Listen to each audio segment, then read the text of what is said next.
Et puis on va passer aux séries de 2018 qui ont marqué 2018. Et j'ai regardé la saison 3 des Startups. Bon, le fait que... Bon, allez, on va dire que c'est un spoil ou pas un spoil. Parce que, non, en fonction de si vous avez suivi la fin de la saison 2, il y a un personnage très important qui reprend dans la saison 3. Voilà, je dirais ça seulement et ça casse un peu les rythmes en fait. J'ai regardé aussi la saison 2 de Goliath. Je sais pas si vous vous souvenez. Goliath. Avec Billy Bob Thornton.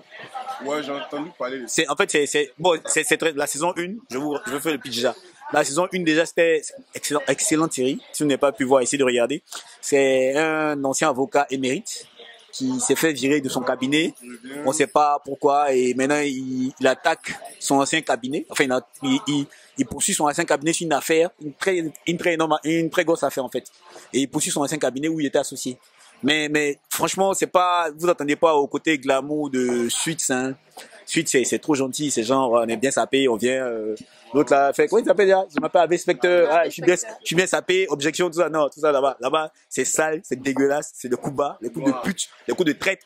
Enfin, bref, quand il y a des intérêts en jeu, on voit à quoi les gars sont prêts, quoi, en fait. Et c'est très intéressant, ce côté-là. Et c'est pour ça que j'ai aimé ce côté du traitement. Et puis, sans le côté que Billy Bob Thornton, c'est un excellent acteur.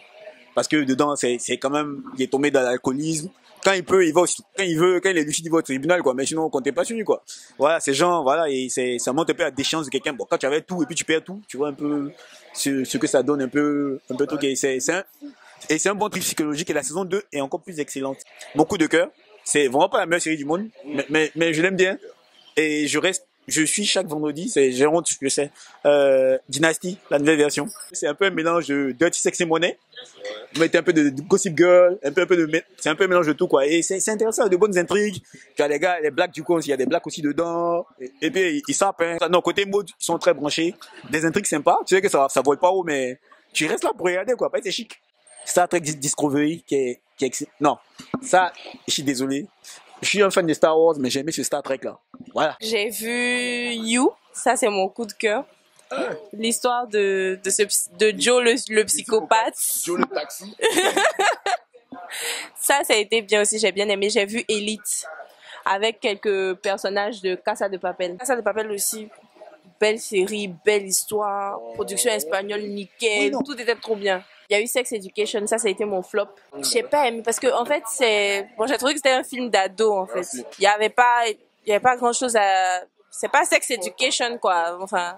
C'est un truc, on va dire, qui a un rapport avec les adolescents qui découvrent, en fait, qui se découvrent, qui redécouvrent aussi leur sexualité, en même temps leur corps. Donc, c'est pas, si tu as 30 ans, en tout cas, c'est pas toi la cible. Laisse tomber. À moins que tu aies 15 ans mentalement, quoi. Désolé. J'ai vu Power aussi, j'ai vu Power. C'est toujours aussi bien, quoi. Power, c'est largement supérieur à Empire. Désolé pour ceux qui aiment Empire. Mais je comprends même pas le débat. Il y a même pas de débat. J'ai regardé The Handmaid's Tale.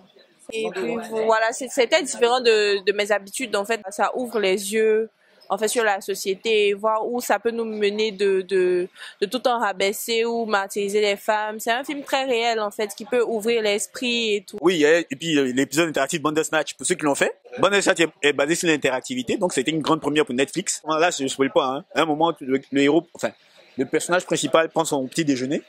Et son père lui dit, qu'est-ce que tu mangeais? Tu mangeais ça, cornflakes, ou bien tu mangeais, c'est pas du café? Comment tu choisis? Tu as 10 secondes pour choisir. Je veux des cornflakes, je veux des trucs. Maintenant, après, il s'en va au travail, il est dans le bus, il veut écouter sa playlist. Il a 2 chansons au choix. Je vais écouter ça plutôt que ça, ainsi de suite. Ça peut t'habituer doucement.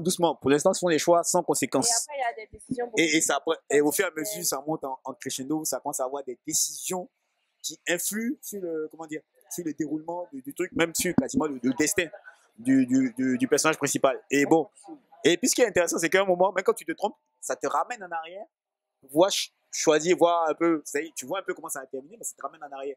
Mais au bout d'un moment, après, ça te ramène plus en arrière. Tu as pris un mauvais choix, tu meurs. Moi, j'ai pas aimé. Moi, les retours en arrière, ça m'a saoulé, en fait, ça m'a freiné. C'est comme si on m'imposait un certain choix, puisque j'ai choisi au moins 3 fois quelque chose et ça me ramenait en arrière.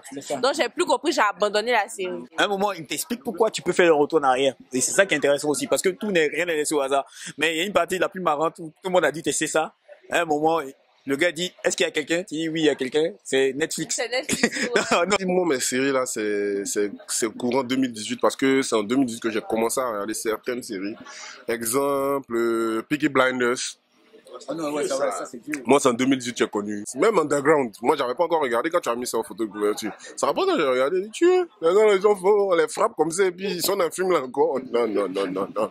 Dedeus, il gérait un bar et puis genre, c'était en fait, c'est un truc qui a un rapport avec la pornographie, la prostitution aux States, à New York dans les années 70, si je me trompe pas, 60-70. C'était pas mal ça. Invisible, c'était nickel. Alex Ogwa, il a assuré, ça a été nickel. Le jeu des acteurs, c'était vraiment très réel. Plus vrai que nature. Voilà, justement. Et il y en a même qui sont tombés dans le panneau parce que j'ai entendu des histoires concernant les acteurs. Dans leur quartier, on les prenait réellement pour des microbes. Parce qu'il a vraiment touché ce problème réel-là, en fait, qui plombe la société. Et c'était vraiment très bien. Le jeu des acteurs et même le maquilleur de Invisible.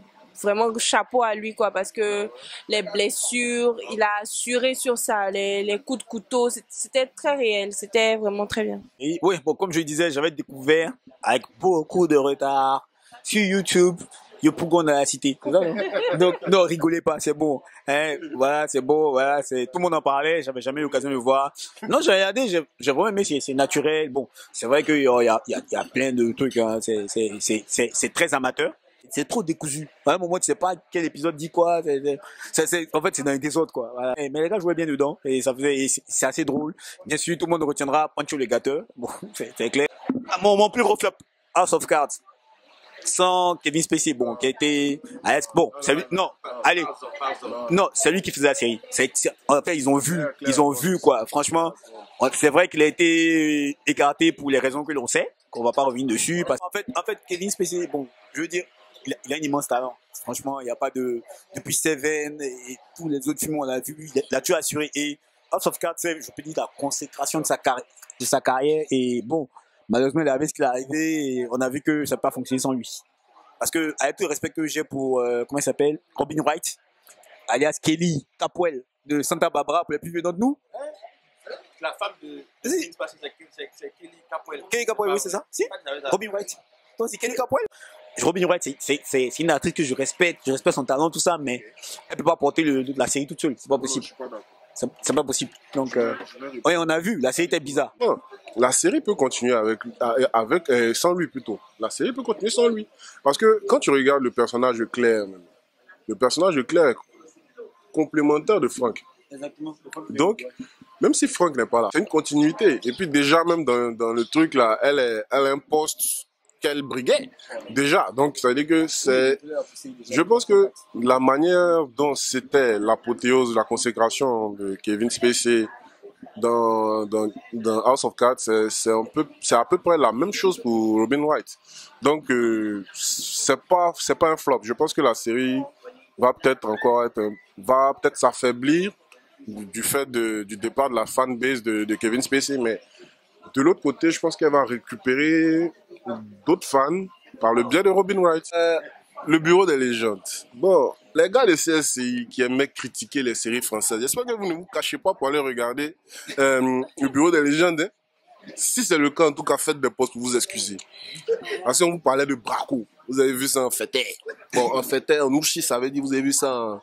Comment on dit ça en bon français? En plaisantin, voilà, en plaisantin. Voilà. Il ne s'agit pas de ça, il s'agit de très bonnes séries. De très bonnes séries. C'est du travail. Quand on dit que Mathieu Kassovitz s'investit dans un projet, il faudrait le soutenir, il faudrait regarder ces trucs. Voilà, c'est quand même le gars de la haine. Voilà, il y a des productions françaises qui sont très bonnes. Arrêtez d'insulter les Français pour rien. Vous n'ont rien fait. Allez regarder, vous allez kiffer. C'est vrai qu'ils font plus de dope qu'autre chose, mais quand c'est bon aussi. Voilà, c'était moi.